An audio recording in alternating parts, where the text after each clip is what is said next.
Mesdames et messieurs, bonsoir et bienvenue à cette nouvelle édition du 20h sur CamNews 24 et ITFM 103 depuis Garoua. Prestation de serment à Bonaléa. Des agents de la police municipale ont prêté serment dans le Mungo lors d'une cérémonie au tribunal. Ils ont fait le vœu d'assurer la sécurité urbaine avec discipline et loyauté. Démantèlement d'un réseau de trafic de drogue. La gendarmerie nationale a démantelé un réseau de dealers à Yaoundé grâce à la collaboration citoyenne. Voilà, mesdames et messieurs, pour la vitrine de ce journal. Les premiers agents de la police municipale prennent fonction à la commune de Bonaléa dans le département du Mungo. Ces acteurs de la sécurité urbaine régulièrement étiquetés de barbares ont pris l'engagement au cours d'une prestation de serment solennel au tribunal de première instance d'accomplir leur devoir dans la discipline, la loyauté, le strict respect des lois de la République. Reportage de Clarisse Fosso. Tribunal de première instance de Bangar, dans le département du Mungo, 9 agents de la police municipale de Bonaléa, nouvellement sortis de l'école de formation, prêtent serment. Bonaléa a envoyé son effectif à la NASLA pour se former pendant 4 bons mois et revêtus, n'est-ce pas, de leur diplôme, de leur tenue. Nous avons pensé qu'il faut respecter la loi et c'est la raison pour laquelle nous avons sollicité du tribunal cette cérémonie aujourd'hui. C'est la toute première fois que nos agents prêtent serment. En présence des autorités judiciaires, administratives et religieuses, ces agents promettent de travailler dans le respect, la rigueur de la loi, la discipline et un engagement constant au service de la population. Sur le terrain, nous comptons exercer avec droiture, avec impartialité, en toute légalité bien sûr, conformément à la Constitution, aux lois et aux règlements en vigueur, surtout en respectant les droits et devoirs des citoyens. Lors de cette audience solennelle, les hommes de droit ont profité de l'occasion pour rappeler aux récipiendaires le rôle crucial qui leur est assigné, tel que précisé dans l'article 2 du décret présidentiel du 9 août 2022. La police municipale a pour objet d'assurer le bon ordre, ainsi que la sûreté, la tranquillité, la sécurité et la salubrité publique sur le territoire de la commune. Elle est placée sous l'autorité du maire. L'enlèvement de tout objet ou substance susceptible de causer des dommages ou des exactions nuisibles. La facilitation de la traversée de la route aux élèves et autres usagers. Le transport des personnes décédées. Elles appellent les autres juridictions à suivre l'exemple afin de régulariser la situation des policiers municipaux encore en exercice dans l'illégalité. Prône la République exemplaire, nous ne pouvons qu'être sensibles à cela et ne pas laisser passer comme si c'était un fait anodin. Parce que nous savons que ce que vous faites ce jour fera tache d'huile et les autres tribunaux de la République. Désormais, à Bonaléa, ces nouveaux gardiens de l'ordre communal sont en règle, prêts à accomplir leur mission avec honneur et responsabilité. Nouveau coup de filet anti-drogue à Yaoundé. La gendarmerie nationale vient de démanteler un réseau de dealers et trafiquants présumés pris en flagrant délit. Ces malfrats ont été appréhendés grâce à la collaboration citoyenne. Comment cette opération a-t-elle été menée? Des réponses avec Clarelle Tchatchoua.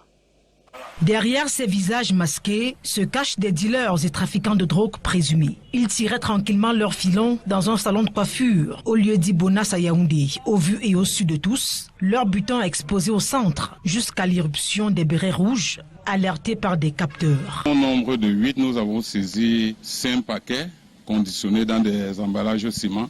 5 paquets assez importants, assez considérables, ainsi que le matériau qu'ils utilisent, à savoir les ciseaux, les papiers qui servent au conditionnement et bien d'autres effets. Une opération similaire a été menée au lieu dit Biémassilak, dans la cité capitale. Ces 6 individus ont été pris en flagrant délit de consommation et de commercialisation de chanvre indien. Mais cela ne s'arrête pas là. Des plants d'herbe ont également été découverts dans leur domicile lors d'une perquisition. La fouille de leur domicile a permis de trouver la quantité de chanvre indien qu'on a trouvé et près de 3 plants de chanvre indien qu'il était en train de faire pousser à son domicile. à Etetak, dans le 7e arrondissement de la ville aux 7 collines. Voici le suspect qui a été interpellé. Un autre leader présumé, dénoncé par des informateurs de la gendarmerie nationale. Des éléments de cette brigade se sont aussitôt rendus sur les lieux pour les mettre hors d'état de nuire. Et nous avons interpellé le nommé en possession de ce produit sculpteur que vous voyez derrière nous. Nous continuons à faire des patrouilles continues dans le secteur instruit par la hiérarchie. La traque va se poursuivre sans relâche. Une mise en garde à l'encontre des personnes impliquées dans cette activité illégale. Et nous avons intensifié ces opérations parce que de plus en plus, on signale plusieurs foyers de consommation de stupéfiants dans la ville et ses environs. Donc nous allons intensifier ces opérations qui permettent de mettre hors d'état de nuire certains malfrats qui perturbent la paix et la tranquillité des populations. La collaboration active et vigilante de la population est vivement encouragée pour renforcer l'efficacité des interventions sur le terrain. La promesse de miracle d'une église de réveil vire au cauchemar pour une jeune fille de 30 ans en quête d'un bébé dont elle ne parvenait pas à concevoir depuis des années. La victime croyait avoir trouvé son sauveur en tombant sur un pasteur qui lui promet mondes et merveilles à travers des incantations pratiquées sur elle. Seulement, à sa grande surprise, son corps a été brûlé au second degré. C'est une histoire dont le récit suscite curiosité. Cédric Kunding. Chanceline est ce qu'on pourrait appeler une miraculée. Et pour cause, la jeune femme revient de loin. Son corps porte encore les stigmates de brûlure au second degré. La source de son mal, la recherche désespérée d'un enfant qui l'amènera vers une église de réveil par l'entremise de sa belle-sœur. Ma belle-sœur avait expliqué à mon mari, l'enfant de sa voisine, comment ça s'est passé. Elle nous a expliqué que la fille avec les démons, elle n'a pas pu réussir à son diplôme. Et moi, j'ai essayé de venir entendre ce qui se passe. Elle a dit qu'il faut qu'on parte, qu'il faut aussi qu'elle nous amène aussi à l'église là. Une décision qui mènera la trentenaire vers son pasteur, qui deviendra son bourreau. Sur les lieux, les premières images mettent la puce à l'oreille de Chanceline. Quand je suis arrivée dans cette église-là, la première des choses que j'ai d'abord constatées, c'est que j'ai vu la cola, le jujube, l'arbre de paix. Elle lisait les versets de la Bible. Lorsqu'elle a fini, elle prend maintenant l'arbre de paix. Elle se met à verser sur nous. Après, maintenant qu'on finit, elle nous demande de prendre la terre et de manger, demander tout ce qu'on veut, même si c'est l'enfant ou c'est l'argent. Des pratiques sorties d'un autre temps, dont les conséquences ne tarderont pas à se manifester. Son corps se couvre de brûlures. Lorsqu'on lui pose la question, c'est une toute autre version. Quand on demandait à la fille disait que c'est l'eau chaude qui s'est versée sur elle. Comme on aussi dit pour moi, que l'eau chaude qui s'est versée. Finalement, une plainte sera déposée auprès du tribunal de grande instance du Vouri et un mandat accordé à la brigade de gendarmerie territoriale de Ndogbong. Et c'est de nuit que nous suivons ces hommes. Une fois sur les lieux au quartier 3 Bordel dans le 5e arrondissement, nous nous embarquons dans un dédale de ruelles qui nous mènera vers un lieu lugubre. Sur place, des fidèles rassemblés en pleine séance de prière. Nous retrouvons les objets décrits par Chanceline.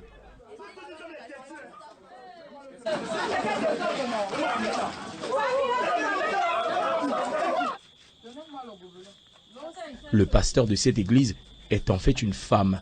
Elle reconnaît la victime. C'est lui de vos patients. Justement. Qui lui a infligé ce genre de... C'est la prière. La prière. Là, je sais plus que j'impose les mains. Ah, donc, elle se délivre, c'est la délivrance. La délivrance, là. Chanceline n'est pas la seule. Une jeune fille présente elle aussi les mêmes séquelles. La prêtresse décrit son mode opératoire. Sa main là. Voilà ma prière. Je commence à parler.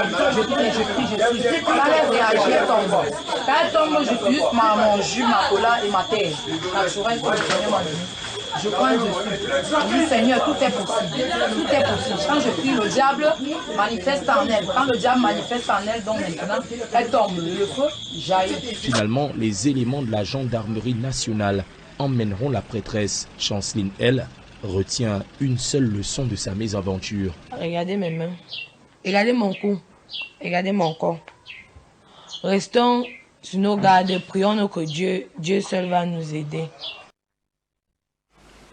Malgré le risque élevé d'éboulement dans la carrière Tankwa-Logbesoul, les habitants, particulièrement les plus démunis, refusent de quitter les lieux avec la saison des pluies qui bat son plein. Le pays est à craindre pour ses populations vulnérables.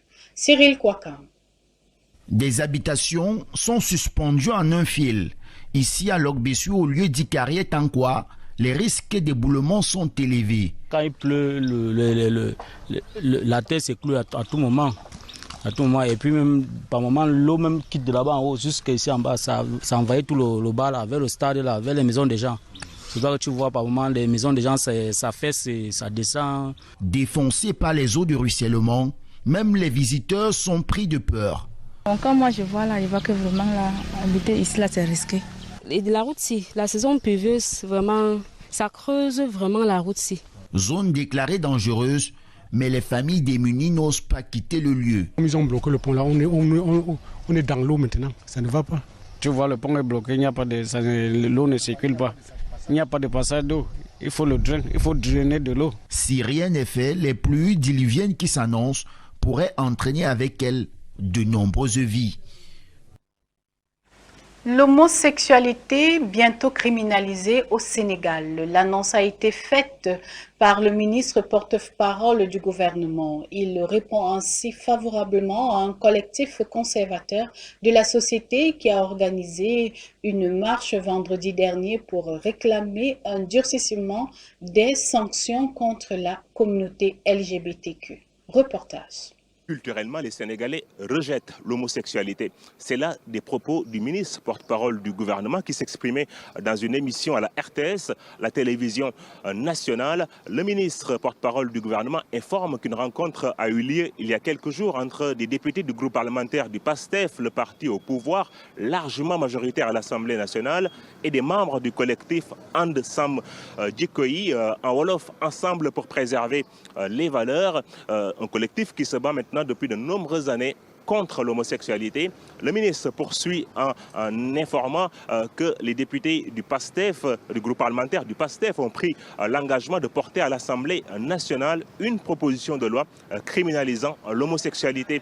Le code pénal sénégalais prévoit jusqu'à 5 ans d'emprisonnement contre une pratique qualifiée, je cite, de contre nature avec un individu de son sexe. En janvier 2022, une proposition de loi criminalisant l'homosexualité avait déjà été proposée. Elle avait été rejetée par l'Assemblée nationale. Les députés de cette législature avaient estimé que l'homosexualité était déjà punie par le code pénal sénégalais. En santé, le Cercle des Amis du Cameroun a offert un soutien précieux aux jeunes drépanocytaires de l'hôpital du district de Biémassi de Yaoundé. L'association a remis d'importants dons marquant la journée mondiale de lutte contre la drépanocytose. Les bénéficiaires ont exprimé leur profonde gratitude. Reportage. Comme chaque année, à l'occasion de la journée mondiale de lutte contre la drépanocytose, le CERAC se mobilise pour apporter son soutien aux personnes touchées par cette maladie dans le pays. Pour l'édition 2025, l'association caritative créée par la première dame du Cameroun, Chantal Biya, a choisi de se rendre au chevet des enfants et adolescents de l'hôpital de district de Biémassi à Yaoundé. Fidèles à leur tradition de solidarité, les femmes du Cercle des Amis du Cameroun sont venues avec des dons consistants. Voici les cadeaux que vous envoie la présidente fondatrice du CERAC, Madame Chantal Biya, première dame du Cameroun, épouse du chef de l'État, ambassadrice de bonne volonté de l'UNESCO. Matériel médical et consommable, ainsi que des denrées alimentaires et produits d'entretien pour améliorer les conditions de vie et de soins de ces jeunes patients.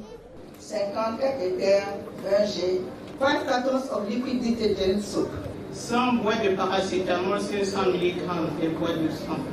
La générosité du CERAC une fois de plus démontrée. Cette action solidaire suscite comme à l'accoutumée des remerciements chaleureux et émus de la part des bénéficiaires. Les dons que vous apportez aujourd'hui ne sont pas que des présents.